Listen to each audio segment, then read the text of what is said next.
Fortnite Season 3 has just dropped, so let's boost our FPS and lower our input delay by showcasing the best competitive settings, comparing colorblind modes, as well as covering things that pros are using. If it helps, please drop a like, subscribe to the channel, and use my code in the item shop when you do buy that brand new battle pass. Before jumping into the game, you should head into the Epic Games Launcher folder, then locate the engine file. Inside, paste this command, and what this does is it increases your download speeds on the Epic Games Launcher, so you'll download game updates way faster than before. Then go to options. In here you'll see save the world, which is the specific game files for that. If you don't play it, disable this setting. High resolution textures, these are required to make the game look a lot more beautiful in game, but if you disable this setting, it'll give you a slight FPS boost. DirectX 12 shaders, these are required to use the DirectX rendering mode. If you don't use this and use performance mode, you should disable this setting. And then you've got pre-download stream assets, which I like to keep enabled, because if you didn't know, this pre-installs all the assets when you join the lobby, which prevents the assets from being streamed when you encounter them in game. So overall, if you copy these exact installation options, you will get more FPS. In addition, at the top right of the Epic Games Launcher, you'll see settings. You want to scroll down to see desktop notifications, and you want to disable both of these options, as when they are pushed out by Epic Games, they can cause FPS stutters in game. After that, you can scroll down till you find additional command line arguments, and if you tick this is optional by the way,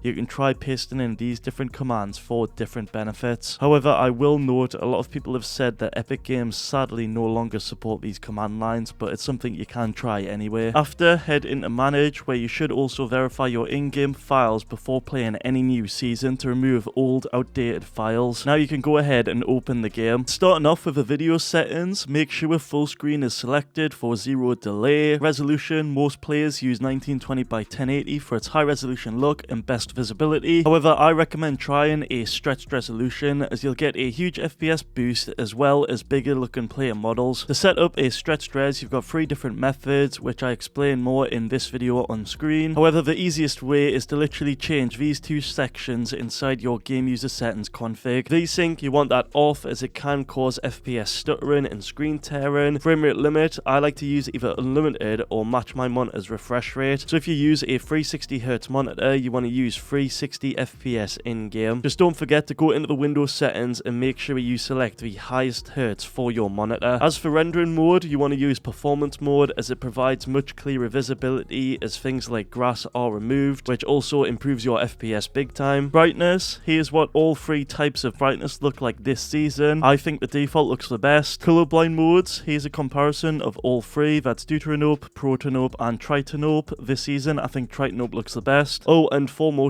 blur, you want this off as it lowers FPS. Graphics quality, make sure the 3D resolution is set to 100%, then turn all of these settings either off or low. For view distance, I recommend using at least medium, as this is the minimum view distance you can see items on the floor, although a lot of people do like having this off for the extra FPS. Advanced graphics, I recommend using the Nvidia Reflex low latency setting. If you're using a mid-end PC, you want to have it on. If you've got a high-end PC, you might want to use on plus boost, and if you've got a low-end PC, you should actually have this off, as you want the most FPS possible. Mouse sensitivity, for the X and Y, I recommend using anything from 6.5% as the lowest to 14% as the highest, with the ADS sense being 30% as the lowest to 80% as the highest, and scope being 80% as the lowest and 100% as the highest. Building and editing sense seem to work the best, with both being on the default 100%, while using a mouse DPI of at least 800 and 1000 mouse hertz. This will help prevent any sort of pixel skipping from occurring, which can happen on lower DPIs like 400. Oh, another thing, inside the Windows mouse settings, if you use the default sense as well as have the mouse acceleration turned off, this can benefit you a ton. Trust me, you do not need to use mouse acceleration. Keyboard movement, I recommend using these settings on screen or having it off in this season. Game settings, make sure firstly you are using your local region, as you want the lowest ping possible. Combat options, these are all personal preference. Building options are as well, but for auto confirm edits, if you have it off, this means you manually have to confirm each edit, which equals 3 steps in total. Edit auto confirms the edits for you, which equals 2 steps in total. Reset auto resets the edit for you, that also takes 2 steps total. And having it on both auto confirms and resets the edit for you, equaling around 2 steps in total. Extra game options, you want the Nvidia highlights turned off for more FPS. You also want to turn off peripheral lighting for more FPS as well. For replays and energy saving, I recommend having all of these settings off to get even more FPS, especially the energy saving options at the bottom. HUD settings, the reticle ammo indicator adds a visual ammo counter, whereas having it off shows nothing. Damage numbers, list will manually list the damage dealt, whereas cumulative will automatically add it up for you. Reticle damage feedback adds these icons to showcase the type of enemy. Hit only adds a hit marker, and off will show none of that feedback. As for the rest of the HUD settings, these affect all the other elements found on your heads-up display. Oh, another mention is this application I found on the Epic Games Store. The pros have been using to get a custom crosshair in-game. Since it's been approved to be on the Epic Games Store, I can only assume that it is allowed, but do use at your own risk. I thought I'd mention it as I've been seeing it gain popularity recently. Audio settings, I highly recommend using the high quality setting if you have got a decent modern headset. Although if you've got a lower end PC and a low quality headset, you might want to use lower, as this setting can apparently decrease performance slightly. Under subtitles, you'll see options. Inside here, copy exactly what I've got. You want to turn the subtitles off. You want to make the text size extra small. You want to make the text color white, the text border on none,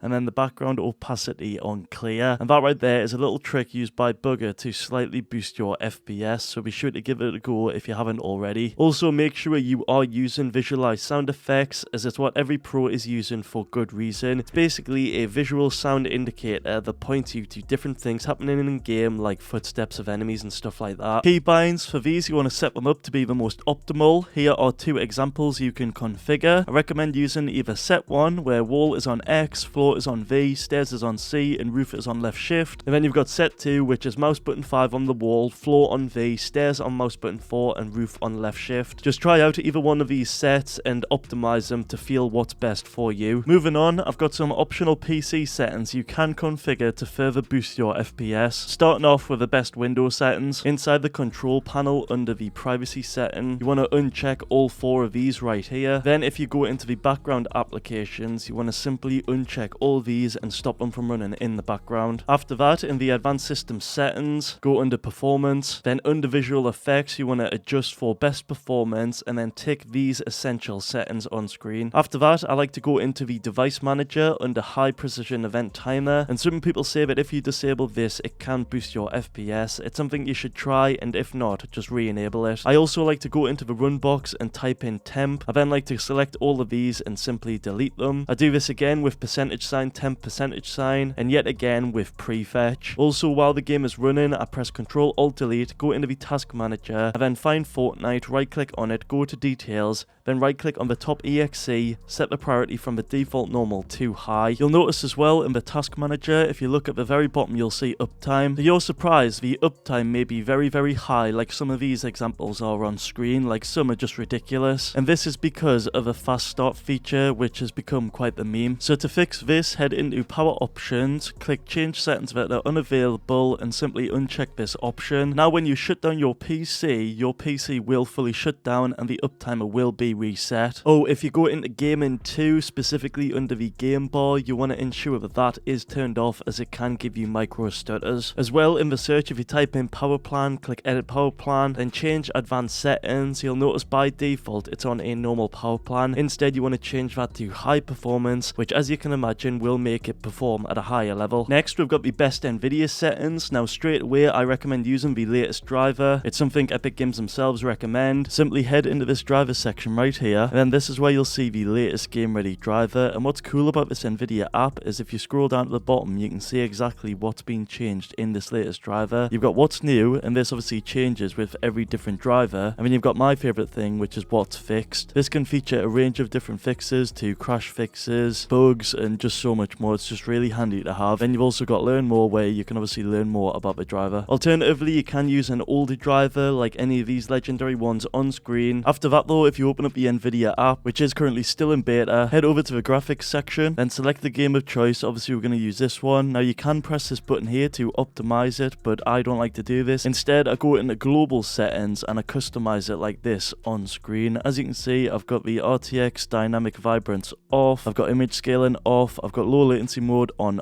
currently, although you can use ultra if you want lower latency. Max frame rate I've got off. Monitor technology, I use G-Sync. You should too if you've actually got it on your monitors like technology. If not, just click fixed refresh. Power management, I currently have this on normal as it works best on my PC, but if you do want more FPS, you might find that prefer maximum performance will be better for you. And for the rest of the settings, I've got them just like this on screen. Next, you want to head into the Nvidia control panel, go into manage 3D settings, and you want to copy all of my settings that are set up in this video on screen in the manage 3D section. Then finally go into adjust desktop size and position, select your main game and monitor, then select full screen and make sure a GPU is selected with the highest refresh rate possible. Next, we've got the best network settings. Straight away, you want to update your network drivers to make sure these are the latest ones available. Then want to go into your network settings and basically set them up like I've got on screen. These are essentially the best network settings you can use. Just make sure to copy one for one what I'm using on screen right now. After that, you can use the lowest ping DNS server, which Epic Games themselves recommend. Just go into your network settings as shown on screen. Then in the DNS section where you put the address, you can put in a custom one. And to find out which one is the best one for you, you can use DNS benchmark, or you can type in this command on screen inside the CMD.